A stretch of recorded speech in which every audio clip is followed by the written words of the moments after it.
Well, again, good morning to each of you. Most of you know me. My name is John Berghauser, and my wife and I have been members here since 1996, except for a few years that we moved out of the area for a while.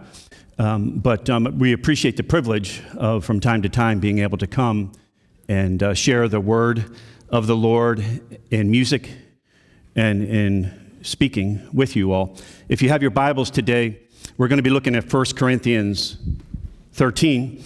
The text will be on the screen as well. I just want to grab my iPad there for a second. I have to admit, I had never heard that second verse of O Holy Night until I was putting the PowerPoint together for this weekend. At least I never was aware of it anyway. And it says, truly he taught us to love one another. His law, it's a small L for what that means, is love. His law is love, and his gospel is peace.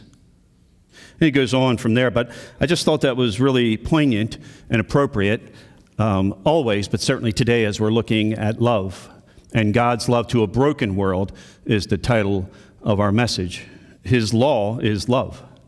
His law is love. So I just really appreciated that. Again, probably heard it over the years, but never was quite aware of that specific line in there. So again, we're looking at 1 Corinthians 13. I'm going to make a statement. A friend of mine years ago, he used to call me Master of the Obvious because I would say things that probably were obvious. But I think they needed to be said because while they were obvious, obviously he wasn't really hearing them. So I would repeat them over again. And this morning at the 8:30 service, I mentioned a few things that I'll probably mention to at this service as well. And somebody mentioned how they did appreciate hearing those things again, right? And wasn't it Paul that wrote, "It does not trouble me to say these things to you again," knowing, now I'm breaking from him, going to me, knowing that we probably needed and need to hear them again. But this is one of the master of the obvious statements. Life doesn't always go as planned. Is that fair enough? We could spend time looking at the sovereignty of the Lord. We're not going to do that this morning. But I think we all would agree that He knows what's going on. He knows what's coming. But we don't so often. And so one of our goals in life, one of our desires in life, is to be strong no matter what may come. Easier said than done. And really the way that we can do that is by having the love of God deeply within us. Again, nothing you probably haven't thought of or heard before, but it's really very important. That's why we gather regularly. That's why we read the scriptures. That's why we spend time reading devotionals. That's why we fellowship and study and encourage one another. That's why we come to church. It isn't just our duty. It's the place where we are promised we can get nearer to Him in the midst of a broken world.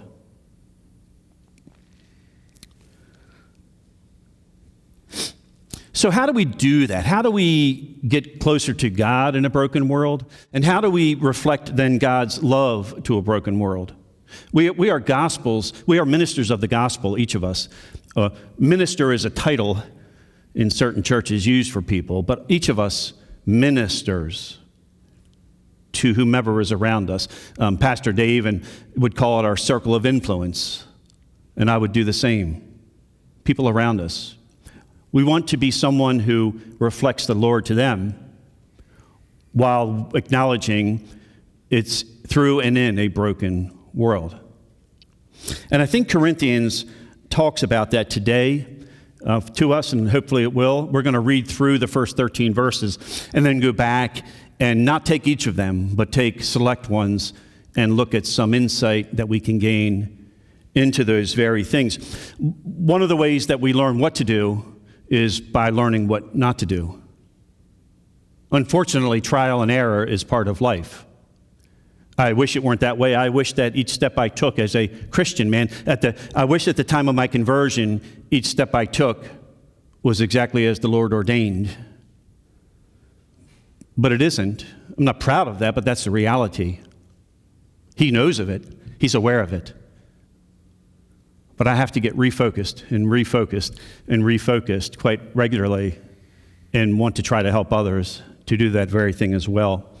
So let's read through Corinthians. It'll be on the screen. If you have your Bibles, you can turn there as well.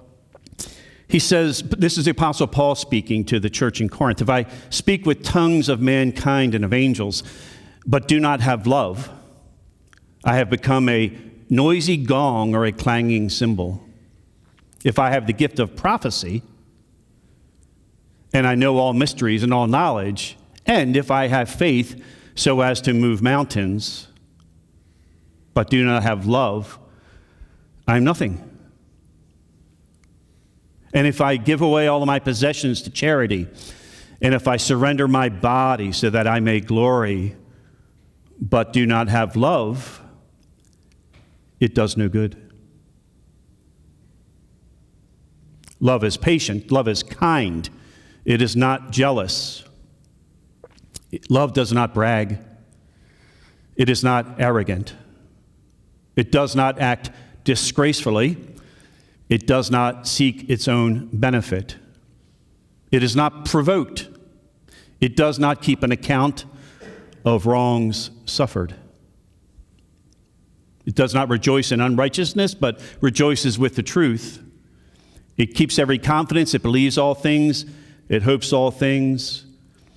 It endures all things. Love never fails. But if there are gifts of prophecy, they will be done away with. If there are tongues, they will cease. If there is knowledge, it will be done away with. For we know in part and prophesy in part. But when the perfect comes, the partial will be done away with. He goes on to say in verse 11, when I was a child, I used to speak like a child, think like a child, reason like a child. When I became a man, I did away with childish things. For now, we see in a mirror dimly, but then face to face. Now I know in part, but then I will know fully, just as I also have been fully known. But now faith, hope, and love remain, these three, but the greatest of these is love. Well, those of you that were here in person last December or watching online, we were here as well on the platform, and interestingly enough, we were here for the Love Sunday of Advent last year. And we looked at excerpts from a book by C.S. Lewis entitled The Four Loves. And we looked at two that day. We looked at agape love, which is God's great unconditional love for us. And then we looked at storge love, which is familial love. And that's the love that we should have for each other, and that God desires us to have for each other. So what is love in the context of 1 Corinthians 13 as Paul is writing it? I mean, again, you can look up love in the Greek, you can look it up in the Hebrew, you can look up in various texts and find a lot of different meanings. There's some crossover and that sort of thing. But I looked up in the dictionary the verb of love. And we have to care for,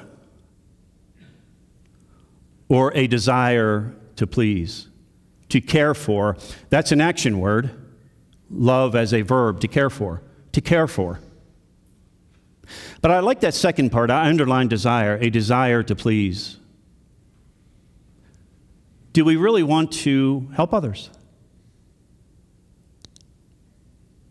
Do we want to help others learn life in a broken world?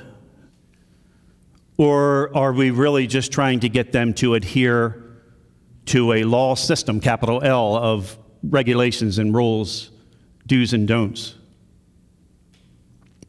I've mentioned here before, many years ago, Pastor Dave was pastoring New Day Church over at Franklin Square, and he's been a mentor to me for 20 years, roundabout. I'm not really sure exactly how long now, but it's been quite a while. And way back when I got involved in Staris Ministries, he shared a book with me entitled The Celtic Way of Evangelism. William MacDonald, George MacDonald, I think, wrote it. But it was a very good book, and I got involved with Staris because of, well, the Lord worked things out looking in retrospect. At the time, I just liked the system and pattern of ministry whereby somebody came and spent time with me, not because I was prideful and wanted somebody to focus on me, but because as an introverted guy, I wasn't very apt to get out to a lot of groups. And so somebody who would come to me and spend time with me really appealed to me. And Pastor Dave said, there's a book that talks about that. So he actually shared that with me. So without getting into too much detail, what the book does essentially is it parses, it draws a line of a contrast between what the author would label as the Western hemispherical cultural model of evangelism versus the Eastern model, Eastern cultural model. Now, the group I work with is based out of Ireland, and I've traveled over there quite a bit, and they're quite westernized these days. Ireland, Northern Ireland, Britain would be part of the Western culture, really. But years back, centuries back, they were part of the Eastern culture, more so. And so the difference there, in short, is the Western model is the individual standing on the platform and speaking to the group, which we're doing today, and we do on Sundays, and we do at other times, and it's a good thing. And then challenging us to go and do it. Not a bad thing. But it doesn't always work with folks. It doesn't always get folks to get in the right way. The Eastern model is really based on John chapter 10, the Gospel of John chapter 10. And really it's where the shepherd, the leader, the pastor, goes in with the sheep, with the people, walks with them, lives life with them, and tries to help them figure it out along the way. Now, it's not really pointing one as better than the other. It is pointing out the difference there. But there is a certain element of that Eastern model that we need to have. We need to speak from the pulpit. We need to speak from the platform. We need to speak authoritatively into the lives of people around us. But sometimes it gets left there. And we need to be able to ourselves or find someone who can walk with people and help them. But do we desire that? Or do we just want them to straighten up?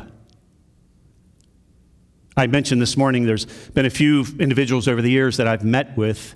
One in particular I'm thinking about who's no longer with us, but he said to me one day, he said, I don't really care about anybody. He had a family. He wasn't on his own. And I said, brother, that's horrifying. So we've spent time praying that he would care and have a desire, even for his own family. Love also is a response to something needed or desired. A response. I can't speak for Pastor Dave, nor do I. I can speak along with him, however, and those of you here know that he spends a lot of time either speaking directly about or peripherally alluding to learning to respond as opposed to reacting. Reactions normally, often, wind up not so good. And we want to take it back, and so many times we can't. But responding, again, just two words, tomato, tomato, but if you think about them, they're descriptors of what we do in the midst of a broken world. And actually, if we think about God, how many times do we not hear him? Because he's preparing a response versus just telling us a direct answer to what we ask. Because he knows that's not going to be good for us or the best for us. But do we know what's needed? Do we know what's desired of the person to whom we are sharing the love of God? I mentioned this morning, one of the techniques I came across years ago in some counseling courses, and I found it to be very helpful. In fact, I probably get more response from people, generally speaking, about this particular dynamic than any other. And that is when you're sitting with someone, that might be hurting, that might be having troubled times, just children or somebody that's looking for guidance. and you ask them how things are, and they share with you a situation that they are going through or have been through, oftentimes our reaction is to then tell them our story that's comparable.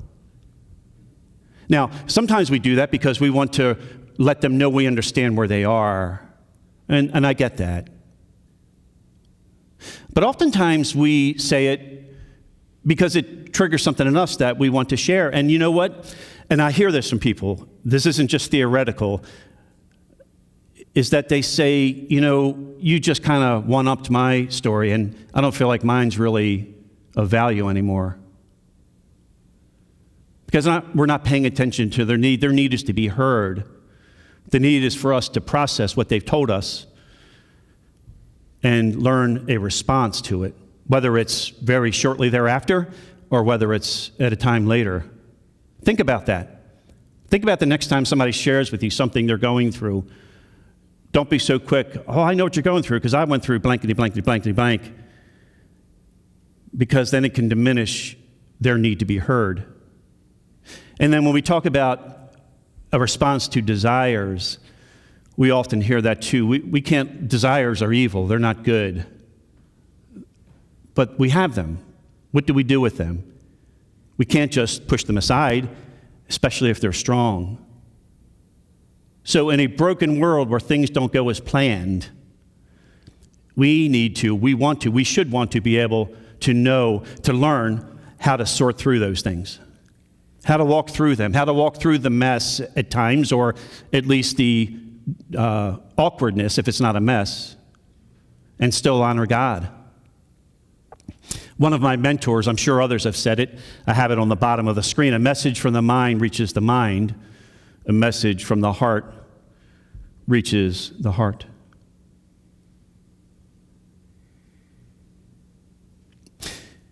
If you and I know the love of God deep within,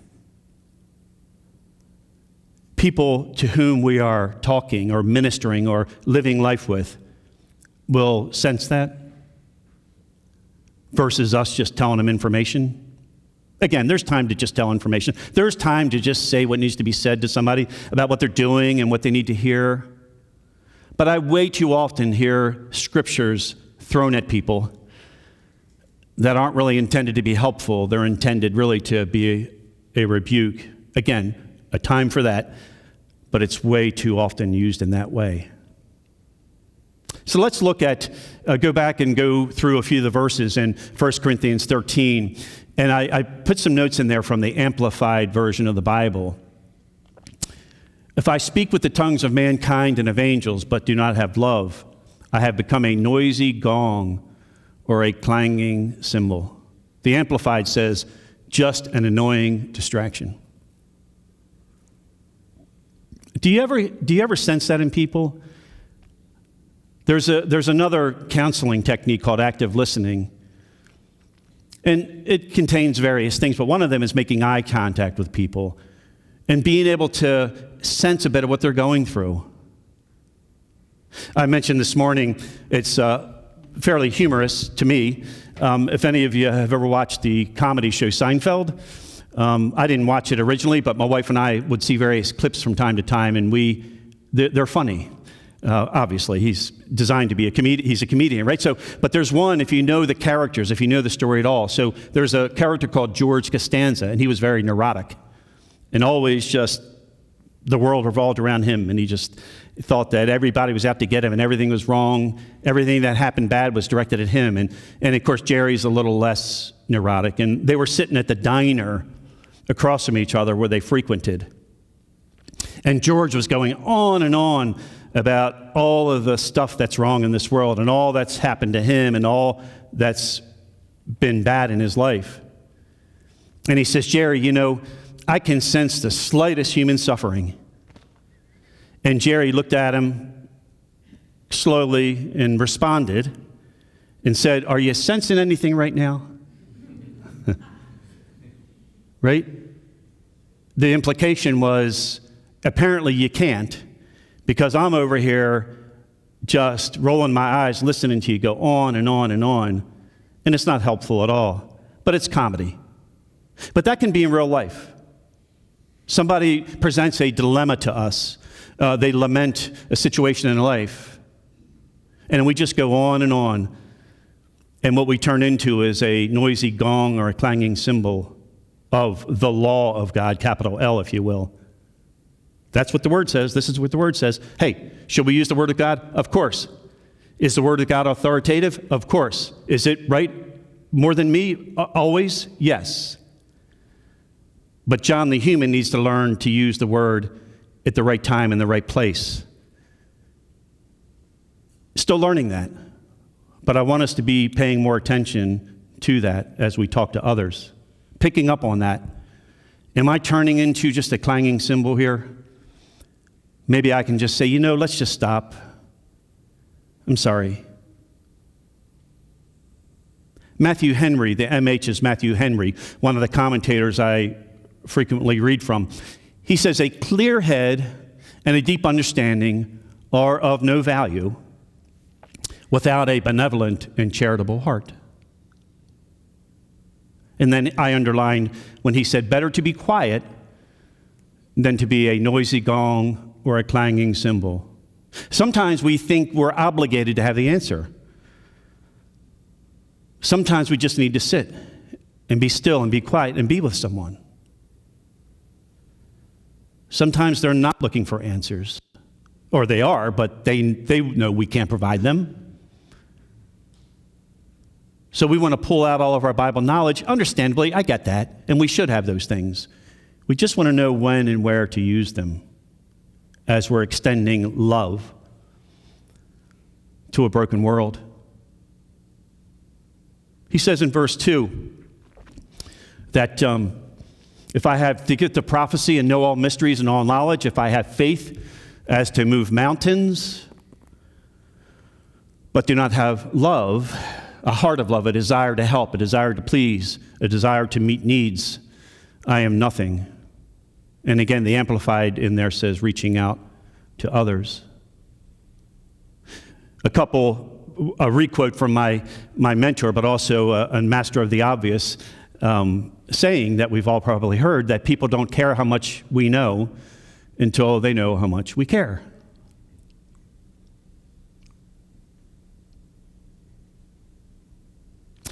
We want people to know that we care about them. We want to care about them.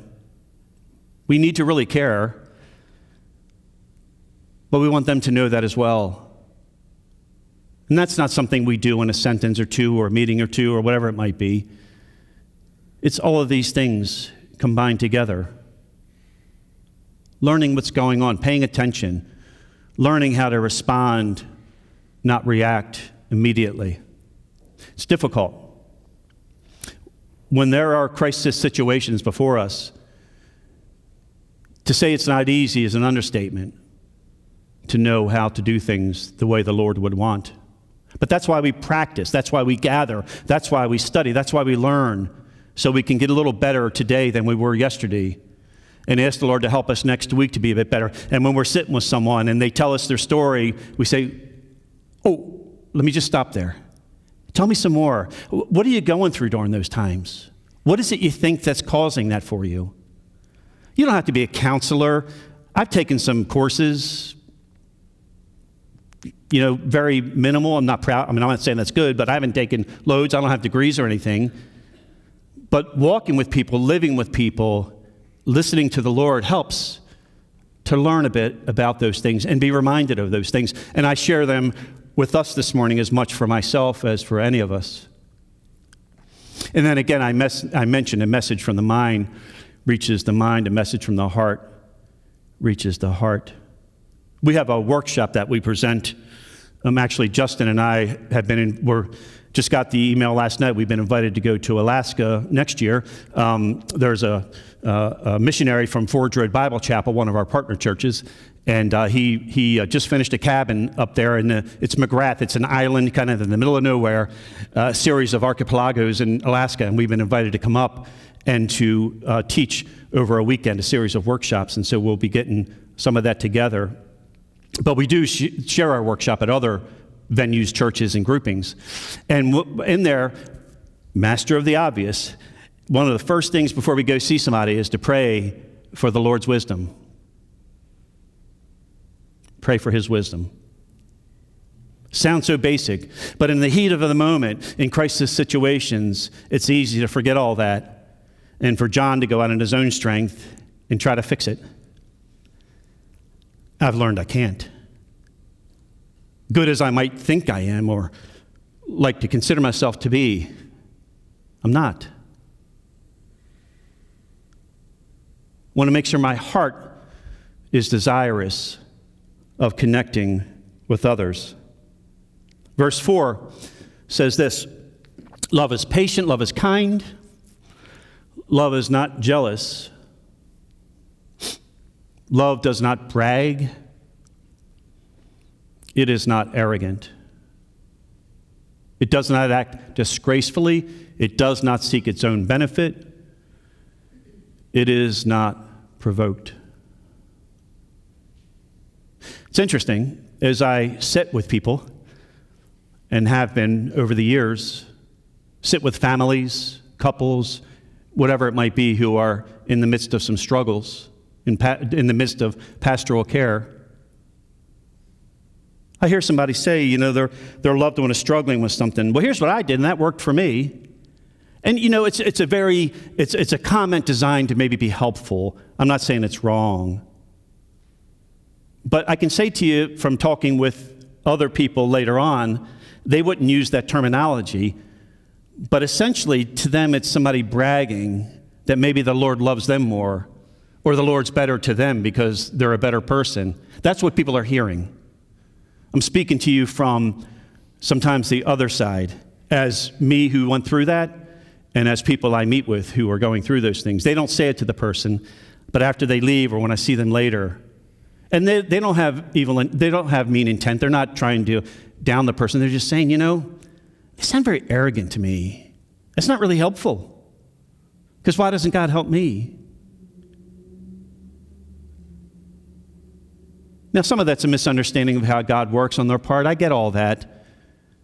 But we just want to be careful that we're not boasting and arrogant how we talk to people.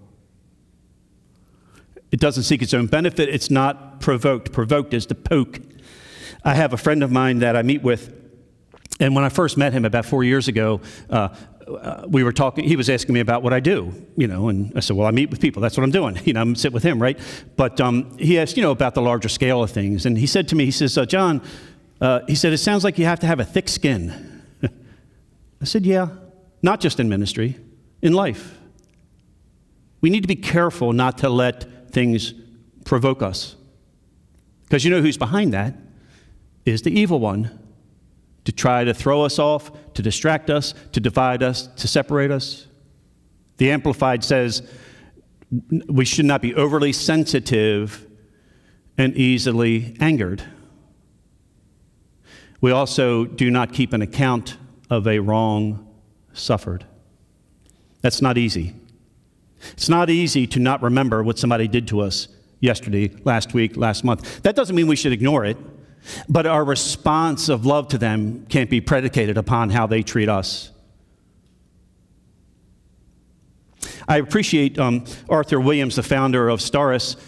He's passed away now, but some of you here at least would have heard him preach as he would have come over the years and spent time with us.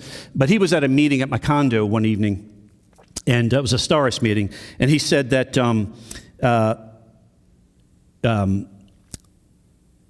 think about this. Our group is ministering to folks dealing with addictions, so most of the stories are around that, of course. But he says, you go out on a Friday evening and you get stoned out of your head, and Saturday you finally wake up and you say, Lord, I am sorry. This is for the Christian man or the one looking to God. And then Sunday or Monday you go out and do it again, and you wake up the next morning and you say, Lord, I'm sorry I did that again. And God's looking down, or however we picture him, did what again? He's not up there with a tally box. Now, he's God, we're not. But he wants us to become stronger in love, that we aren't keeping a tally sheet of all that's been done to us. Because I tell you, if we do that, we're probably not going to want to help anybody or be with anybody, or certainly a lot of people. not overly angered. He goes on to say in verse 7 that it keeps every confidence, regardless of what comes. That's just not privacy, keeping confidences. Those of you that were here last August when we were here, we looked at Paul's letter to the church in Philippi, and Paul said, I am confident in this very thing. He who began a good work in you. Right? So, but we're not going to get into that much for the sake of time particularly, but that word confident is a compound word of 3 parts. So the con means together. The fid, F-I-D, is spiritually minded, and ent, the suffix, in the singular, confident, is to take action. So essentially what Paul is saying in Philippians, I am confident of this thing. He didn't say, I'm just really believing this is going to happen. He says, look, together, con, we'll look to God, fid, and ent will take action. I'll do this with you. Let's do it together with God's help, God's direction. Regardless, the Amplified says, of what comes. Because we do all that, and the individual turns their back, at the very least, and maybe even turns on us, rejects us, whatever it might be. Learning to stay focused on that. It believes all things, looking for the best in each one. We do a small exercise in Philippians 4, I do with folks, beginning in verses 8. There's 7 virtues that Paul lists, right? But filling them out, what is true, whatever is lovely, whatever is of good reputation, whatever is trustworthy. But in the New American, he says, dwell on these things. And my question to myself and others I came across one day as I said, how can we dwell on them if we don't really know what they are? So we don't just ignore that which is wrong in someone's life, but we want to help them see what's good. I sat with a man the other day, and I asked him to give me a sort of an accounting of the last 6 months. And there was a reason I asked him that. But he invariably proceeded to tell me a litany of things that were all wrong in his life. And I said, was there anything good? Well, so we try to find the things that were good so we can build upon those. Hope's all things. That's remaining steadfast during difficult times. Hope. Again, hope in the Greek, as it's used here, is the expectation that that which has been promised will come to pass. It isn't just, I hope things get better, clenching our fists, knocking on wood, whatever people do. It's that God has promised that he'll hear us if we come to him. God has promised he will listen. God has promised he will act. We don't always know what's going to happen. He does. We don't. But trusting in him. And then endures all things, Amplified says, without weakening. Again, endurance, as used in this context, isn't just, there's a phrase in recovery to white knuckle it. It's not white knuckling, just waiting until it passes. But endurance is believing that with the work done, that which has been promised will come to pass.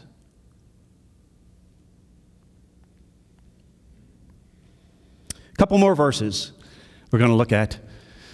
Verse 9, for we know in part and we prophesy in part. Amplified, for our knowledge is fragmentary and incomplete. AGW, that's Arthur Williams. Those are his initials. That's my reminder, although I know it's from him. He said something many years ago I thought was very wise. The older I get, the less I'm really sure of. He would say this. He would say, when I was first was a Christian, I knew how God worked in people's lives. I knew how he saved people. I knew, he said, I was convinced I knew all these things, and then life didn't really work out that way. And I thought, what happened? So he had to learn to see God in the midst of a broken world continually and share with others how to see God and have hope in God in spite of all that's wrong. Now, he was a studier. He went to Bible college. He wasn't just, gee, I don't know anything. But he's trying to say, we just think we know how things are supposed to work and going to work and should work. And what happens when they don't? What do we do? Well, we want to be strong enough to remain steadfast so that those around us can see the hope of the Lord through us. And we can help them then see the hope in him. Verse 12, for now we see in a mirror dimly. We're doing our best. We still don't see things very clearly. But then we see the Lord face to face. Now I know in part, but then I will know fully, just as I have also been fully known. And then verse 13, but now faith, hope, and love remain, these three, but the greatest is love. The Amplified, confident expectation of eternal salvation. Our hope is in that.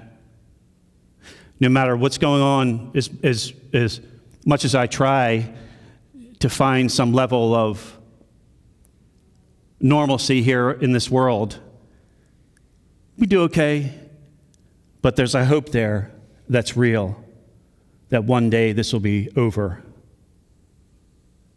And love, unselfish love for others, growing out of God's love for me. My hope this morning is that we will know God's love in a deep way, and that fire would be rekindled regularly. It's really hard to share something that we're not living and that we don't know of. Again, thinking about knowledge, we can recite the text, and we should, of the gospel message. The word in and of itself stands alone. It doesn't need me to make it any better, because I can't. But living in this world with people, dealing with situations, good, bad, otherwise, they need to see in us that we believe what it is we're saying. And so we want to have that love very deeply implanted in us that we can share with others. I'm going to ask Chelsea and Aramis to come up. Appreciate Aramis joining us today. His first time playing with our group. He attends Chelsea's home church down in Glen Burnie, and we're thankful for him being available today. They're going to come up and they're going to close us with a song, and then we're going to pray and be dismissed. But I really want us to think about that. I want us to think about, am I sounding like a noisy gong or a clanging cymbal? And really pay attention to that. Last thing I'll say, I mentioned this morning, I've said it here before. I was at a church one day speaking a few years back, and somebody said, I was talking to one of the elders, and he asked me what I was preaching about, and I talked to him about it and all that sort of thing. And I mentioned something to him, and he says, there's a couple people who aren't going to like that. I'm like, whatever. There's always going to be somebody that doesn't like what they hear or doesn't agree with whatever. I get that, like I'm not. But what I said was, there are people out there who say, I'm just going to say whatever's on my mind. And you know what? I run to the hills from those people. And I do not let anybody I meet with near somebody like that. Because most times, the first thing that comes out is not good. It's a reaction. There are times, I'm sort of half embellishing that. I mean, there are times when we just need to say what needs to be said. But so often, because truthfully, the first thing that comes out of my mind at times is kind of horrifying. And I'm shocked my own mind goes there. But I've learned that I'm a fleshly man that gets a lot wrong. And so we don't want to be a people that just speaks our mind. We want to be a people that reflect the love of the Lord. And sometimes that is just speaking our mind, but we need to be sure about that. Many times it's just to be quiet